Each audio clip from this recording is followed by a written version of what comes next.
Your body tells a lot of things. Just observe, get curious, and learn to listen. Aire, aire, Dabung Girl, aire.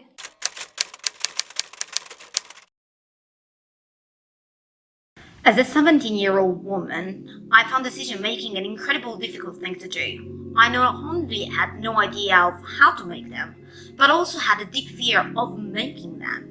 The idea that I could be wrong, the idea that I could choose the wrong option was absolutely terrifying, and this was true not only for big decisions, but also for very small ones, like whether to eat a pizza or a kebab for dinner. And I was not particularly confident and always thought that everyone else was better than me. And I used to ask others for opinions and always chose what others thought was good for me.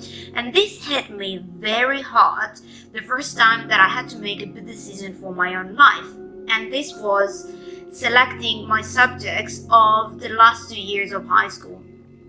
I remember that I was drawn to world cultures and environmental systems as they felt better and more in line with my interests and who I was. But instead, I ended up taking economics, chemistry, and math. As when I asked my family for advice, they believed that those subjects would have been more useful for a future career and would have allowed me to have access to better universities. And so, with a lot of anxiety that made my heart beat so fast, I handed my final selections to the head of studies. And I remember clearly that I was anxious because I could feel a tension in my body that was telling me that something was not right with that choice. And I was worried. I was worried that if I had chosen something different than what my family thought was good for me, I would have let them down. And so I handed that paper and I started my journey. And I remember that halfway through my first term, I was deeply unhappy and I had trouble sleeping. Many evenings I found myself crying and I could not explain what was going on. I studied like crazy night and day because those subjects were difficult for me and I had no interest in them. But I had to prove that I was worthy of love and that I could live up to my family expectations and choices. And so I exercised my willpower and made my way through.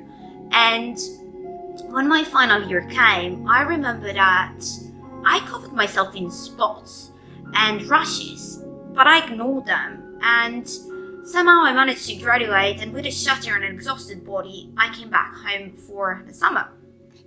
But shortly after, my application time for university came, and the same process repeated. I was more drawn to psychology and law, but my family and friends thought that political sciences were better for me, and so ignoring my feelings and my sensations, I applied to international relations and diplomacy. And again, I wanted to prove that I was worthy and being able to meet everyone else's expectations and studied like crazy night and day and got very good grades.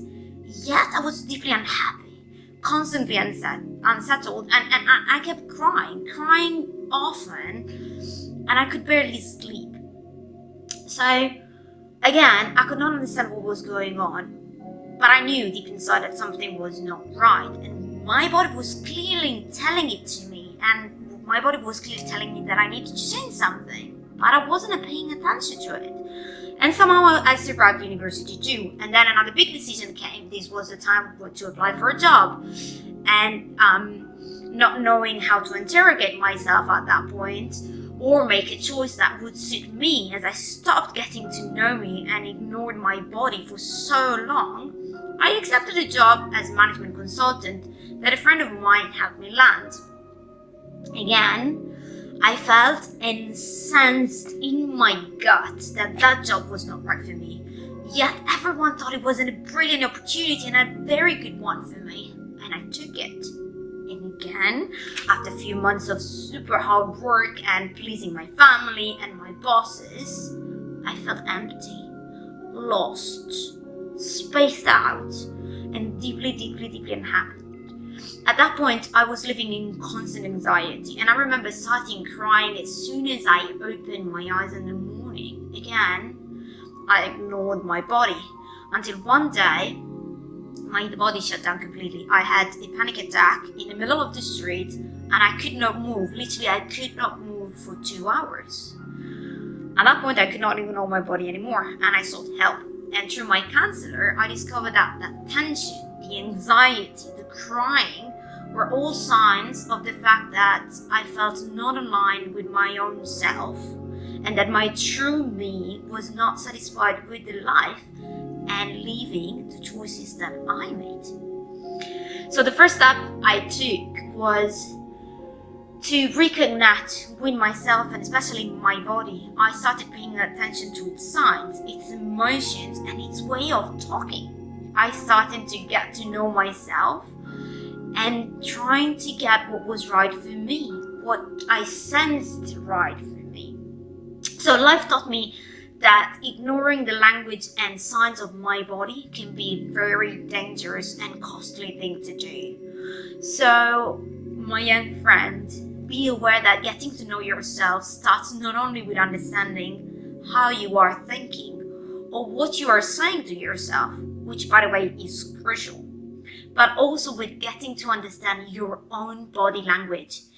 Get curious about those signs and get curious about what precious information they hold. Next time you need to make a decision, observe what goes on in your body. Listen inward and pay attention to the signs. Does your heart race? And is it a race of adrenaline or fear?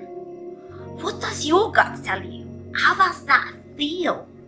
Does that decision you are about to make feels good or not so? And if not, what is the underlying emotion that you are feeling that is emerging? What could the message be? Just observe, get curious, and learn to listen. Your body tells a lot of things, and learning to listen to its language will allow you to get to know yourself better at a deeper level, and will allow you to own who you truly are, the choices that you make, and the life that you live.